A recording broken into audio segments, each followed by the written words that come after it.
It's Alissa from Alissa Beth Photography. Today I'm going to just do a really quick tutorial because I was asked about how to resize a photo or an image in Photoshop to create a larger canvas so that you can print. I have up here on my screen right now one of my 3-box images, and this was created using a 3-box template, which is not in a standard size fit. So I found that I wanted to print it, and I did, but there's very limited places that will print for you at such an odd size. So one of the things I decided to do, because I wanted to do a test print at a lesser expensive printing shop just to see how, sometimes I do that. Sometimes I actually send my prints to Costco just to see how they print. And I have to say, surprisingly, Costco does a pretty good job. But in the end, I really would rather, when I know that I'm selling a print, I'd rather have a high quality image. And I do deal with a few different printers, and they don't often have this size print available. So what I can do is I could change the size of the canvas around this image. And by doing that, I can create the canvas and the full image size to become a more standard size. And then once I have it printed, I will then cut off the edges that I have now created. So here, this is very simple. All I'm going to do is I'm going to go to my crop tool on the left side, click on my crop tool. I'm going to click on my image so I can crop it. And by doing so, before I do that, I look up on the top bar and it tells me the parameters. I can do a 2x2, 3, which is, like a 4x6. Maybe I don't want to do a 1-to-1. I don't want to create a square. Maybe I want to create an 8x10, a 5x7, 4x6, and I'm already at a 16x9. So I'm going to choose 4x6. I'm going to actually reverse it. Right now it's a 2-3 ratio. I want to make it a 3-2 ratio to make it the rectangular size.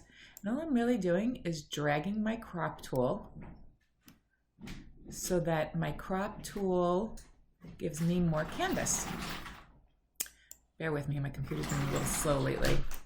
So I'm just dragging my crop tool. You'll know when you have enough canvas, when everything gives you the gridded look. I'm going to eventually cut off that canvas, so I don't really care about centering my my image inside of it as much, because I know I'm going to cut off the extra canvas eventually.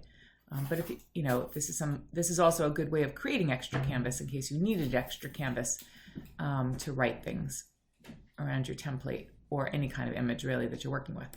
So this looks fine. I'm going to leave it at that. I'm going to check the check mark on top, and my image is resizing itself with that extra canvas. And then once it finishes converting, and like I said, my computer's been a little bit slow, so you have to just bear with me. But once it finishes converting, then I will go to save this image. If I save it as a PNG, then a .png, then the extra canvas will be transparent. You won't be able to see it.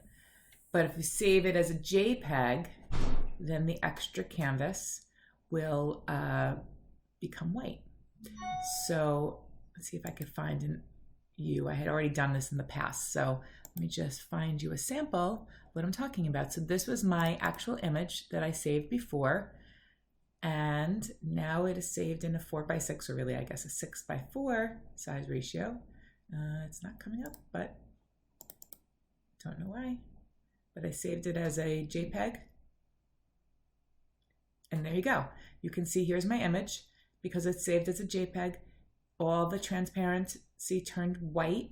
I can now send this out to a normal size printer in a 4x6, or I forget you can definitely expand it up to a larger size that fits in the same ratio. I think a 16 by 24 might be the same as a 4 by 6. So if I have a printer that prints standard by 16 by 24, I would send this out as a 16 by 24.